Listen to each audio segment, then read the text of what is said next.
sempre me senti vocacionado para o literário. Desde menino, eu incuti na minha cabeça que deveria escrever, ler e escrever. Sobretudo, utilizando aqueles, não sei se você chegou a conhecer, aqueles decalques, chamávamos decalcomania. Eu utilizava aquilo no papel e, por minha própria conta, começava a fazer alguma história, escrever alguma história, alguma dissertação sobre aquilo. Depois mostrava meu pai, a minha mãe, e eles aprovavam, me incentivavam. Então começou aí essa minha, digamos, vocação para a literatura, né? Com que idade isso? Eu acho que com menos de 10 anos, né? 8 anos, 9 anos, porque com 10 anos eu entrei para o seminário do Crato. Já aí, quando tinha já 10 anos, completei no mesmo ano 11 anos, né? De tal forma que eu passei 6 anos e meio no seminário do Crato. E ao sair, lá tive muito incentivo do próprio reitor, que era professor de português, né? E as minhas redações eram sempre elogiadas. E quando eu saí, ele escreveu para meu pai. Foi um dos maiores elogios que eu já tive na minha vida. Tem bastante pendor para português. E quem sabe se não será futuramente um ilustre homem de letras. Foi uma espécie de profecia, né? Eu considero assim. Desde aí eu cultivei muito a leitura e a dissertação. Frequentei o Colégio Lourenço Filho, no qual era diretor um conterrâneo meu de Lavras da Mangabeira, não só conterrâneo, mas parente, né, o Filgueiras Lima, que já aí me incentivou muito. E no Grêmio Literário, Antônio Salles, eu fui secretário, orador e presidente desse Grêmio, né? Do Lourenço Filho, passei ao Liceu, lá fundei a Liga Estudantil de Aspirantes ao Direito. Eu queria ser advogado, né, nesse tempo. Depois cheguei a entrar depois para a faculdade de Direito, mas com pouco tempo abandonei e achei que eu me dava melhor com o trabalho de gabinete, escrever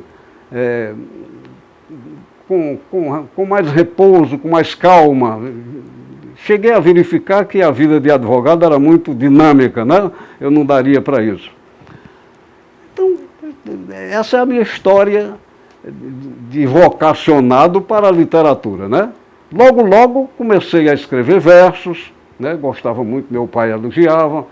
Meu pai, inclusive, eu com uma certa já idade, na adolescência, ele me mostrava o exemplo dos irmãos Joel e Josafá Linhares, meus tios, que eram da academia, e sempre dizia, olha, você pode um dia ser um acadêmico como eles, tá? E que me envaidecia, né? Então eu persegui esse caminho, né? Persegui esse caminho. Entrei para a faculdade de letras, sempre me destaquei lá como orador, como poeta. Finalmente, quando cheguei à academia, me elegeram, vamos encurtar a história, me elegeram príncipe dos poetas cearenses, né? E estou aqui nessa condição, né? Com esse título. Em grande parte, eu acho que foi generosidade dos colegas. Sobre meus livros, eu persegui dois caminhos, o da poesia e o da crítica literária, o ensaio literário, né? A minha tese de doutorado, a minha dissertação de mestrado foi sobre Fernando Pessoa, né? Então eu escrevi 2 livros sobre Fernando Pessoa. E a tese de doutorado foi sobre Miguel Torga, toda a poesia de Miguel Torga, né? Só não incluí nessa tese os 3 últimos livros dele, do famoso diário em prosa e verso dele. Tem toda a coleção, aquela coleção ali do diário dele, que muitos acham que é mais importante, o mais importante da obra de Miguel Torga, português, né? É esse diário, né? Só não escrevi sobre os 3 últimos para fazer parte da tese, mas escrevi depois e vou englobar esse estudo, unir esse estudo ao da tese anterior em algum tempo, né? Bom, isso o meu relacionamento com a vida acadêmica, esses 2 grandes momentos, tendo no Rio de Janeiro sido orientado pela grande professora Cleonice Berardinelli, né? Grande orientadora que tem mais de 100 anos, ela está com 104 anos já, e lúcida ainda, foi minha orientadora, né? Esse é o meu caminho acadêmico. Que direi sobre a poesia? Se você verificar aí atrás de você, você tem aí o resumo de toda a poesia. Eu escrevi Itinerário, 30 anos de poesia, e depois, com 15 anos depois, esse outro Itinerário, 45 anos de poesia. Cantos do Entardecer. Eu estou pensando que é o meu último da vida. Estou pensando, tá certo? Então, esse é o caminho da poesia.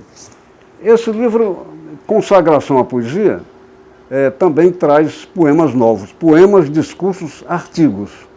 E ele focaliza justamente o momento da minha eleição para príncipe dos poetas cearenses, né? É justamente nesse livro aqui que está documentado esse evento. É um livro que congregou um chamado Grupo Sim de literatura, né? Esse Sim é um prefixo que está em várias palavras portuguesas, brasileiras, né? Portuguesas, do vocabulário português, e que significa síntese, união, né? Não é uma sigla, é esse prefixo. Daí o nome Sinantologia, que congregou 10 intelectuais na época, né, 1968, né, por aí. E são esses, Barros Pinho, muitos deles já faleceram, né? Barros Pinho, Rogério Bessa faleceu também, Pedro Lira, Horácio Dídimo, e esses outros que ainda estamos por aqui, eu, Leão Júnior, Inês Figueiredo, Roberto Pontes, Leda Maria que é colunista do Povo, né? Rogério Franklin. Então são esses que estão nessa sinantologia e que assinalaram a união desse grupo chamado Sim, Grupo Sim, né?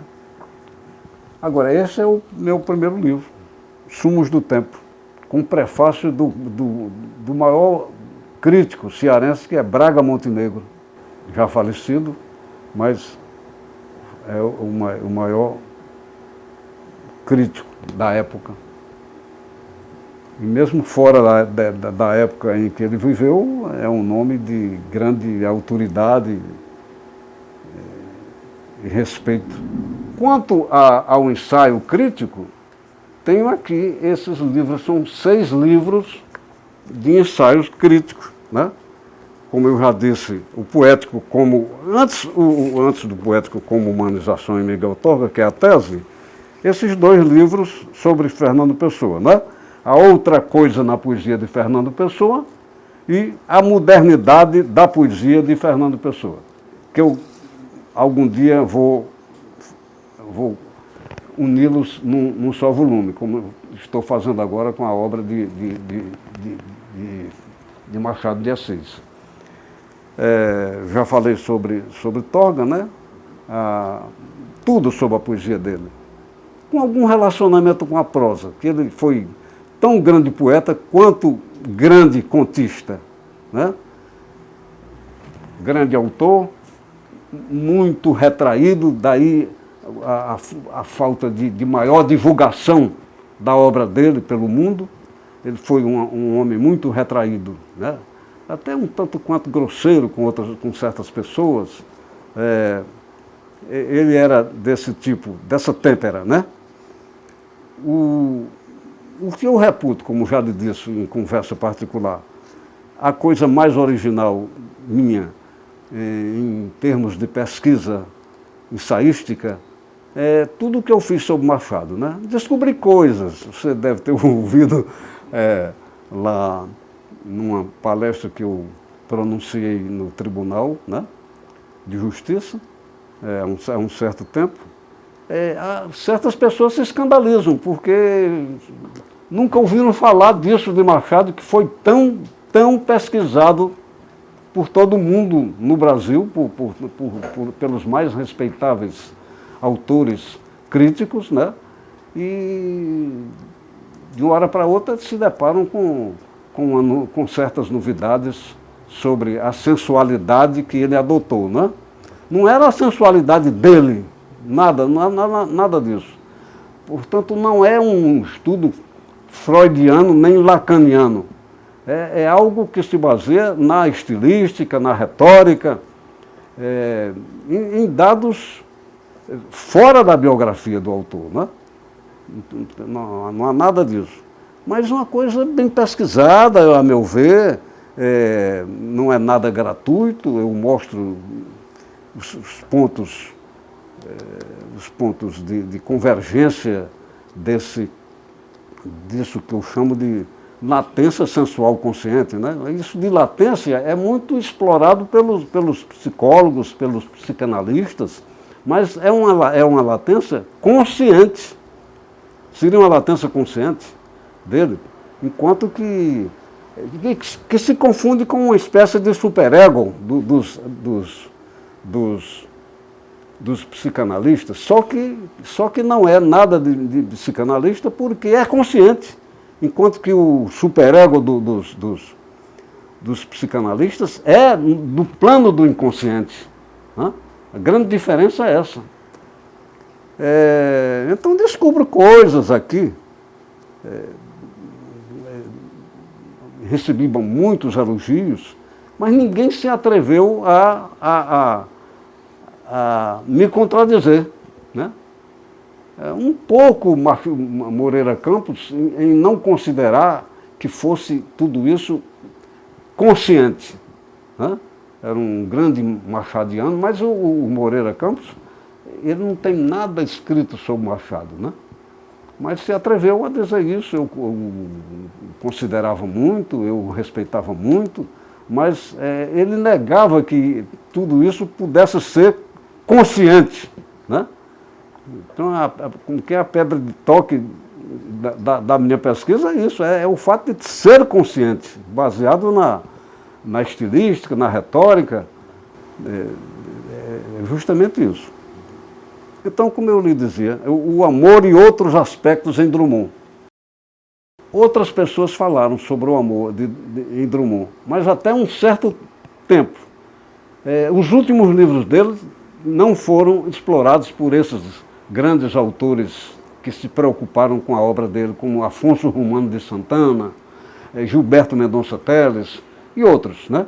Então, o meu trabalho seria inteiramente original, porque eu peguei o que esses já tinham escrito sobre ele, sobre Drummond, né? Então, eu reputo esse livro como uma das coisas muito boas da minha parte de crítica, né? Quanto à minha entrada para a academia,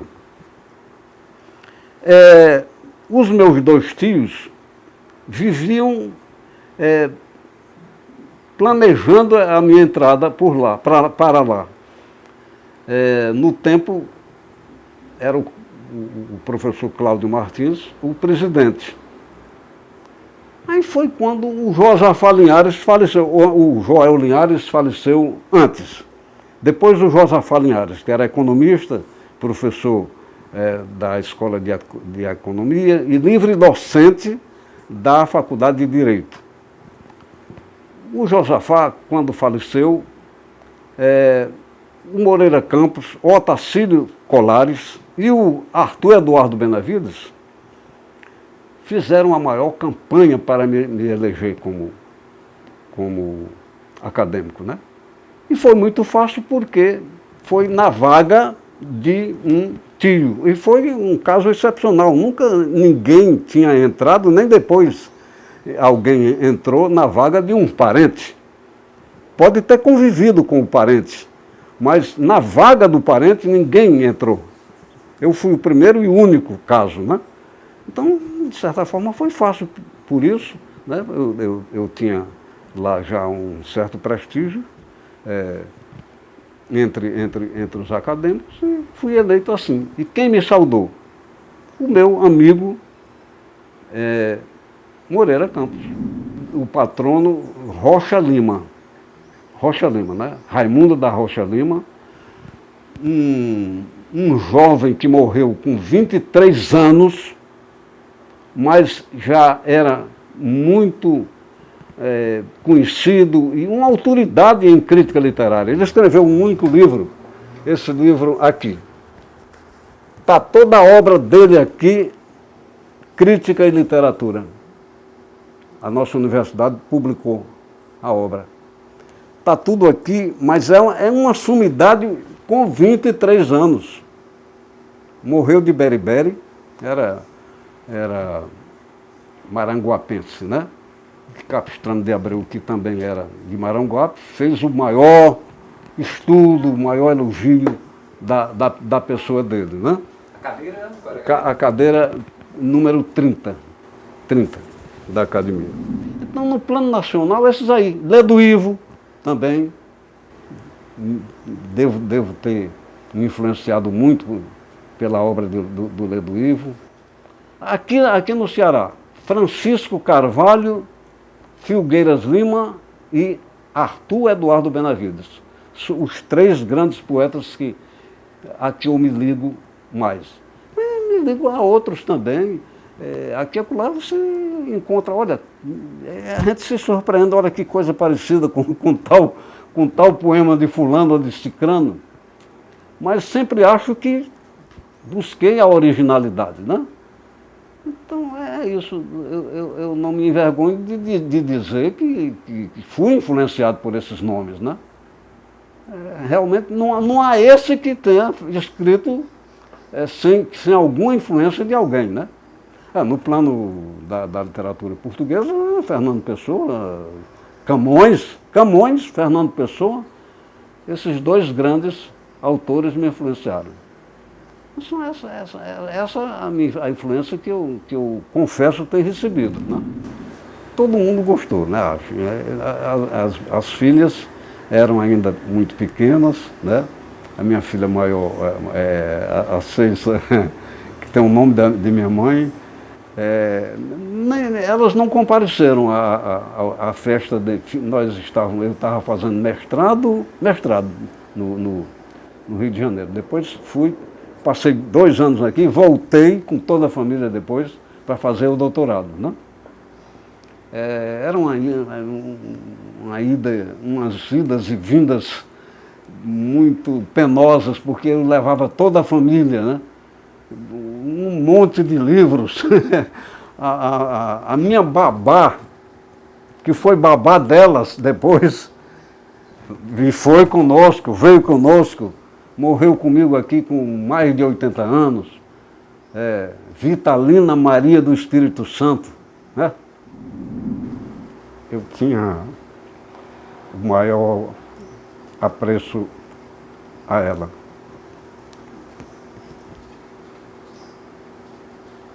Vamos dizer, me criou, né? Depois de minha mãe, ela assumiu como que os cuidados de minha pessoa, né? E o mesmo ela fez com as minhas filhas. Só tive filha mulher, né? Então nós estávamos reunidos, eu, minha filha e a Regina Fiuza, que era sobrinha do professor Benavides, estávamos comentando justamente esse caso que o meu genro recordou. Ela estava nos dizendo que o Benavides, perto de morrer, dizia para ela que, olha, que ela é secretária executiva da academia, né? E influi muito na escolha de novos acadêmicos e tudo. Ele disse para ela, olha, para me substituir como príncipe dos poetas cearenses, só há uma pessoa, é o Linhares Filho. Neste mundo de tantos descaminhos, né? Nesta época de tantos descaminhos, sobretudo entre os jovens, eu acho que o acesso à literatura, de um modo geral, à arte, de um modo geral, e particularmente à literatura, faz com que o jovem se humanize. É um modo de o jovem se humanizar. É um modo de o jovem aprender a pensar, né? Lendo. E ter ter um modelo a que recorrer para também chegar a escrever.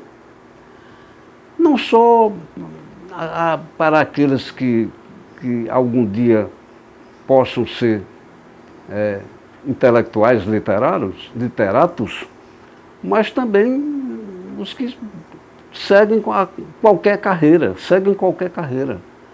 Porque a literatura faz com que se aprenda a pensar, né? Então seria isso o meu convite aos jovens nesta ocasião, seria para que não abandonassem os livros, né, e substituíssem tantas coisas que os desencaminham,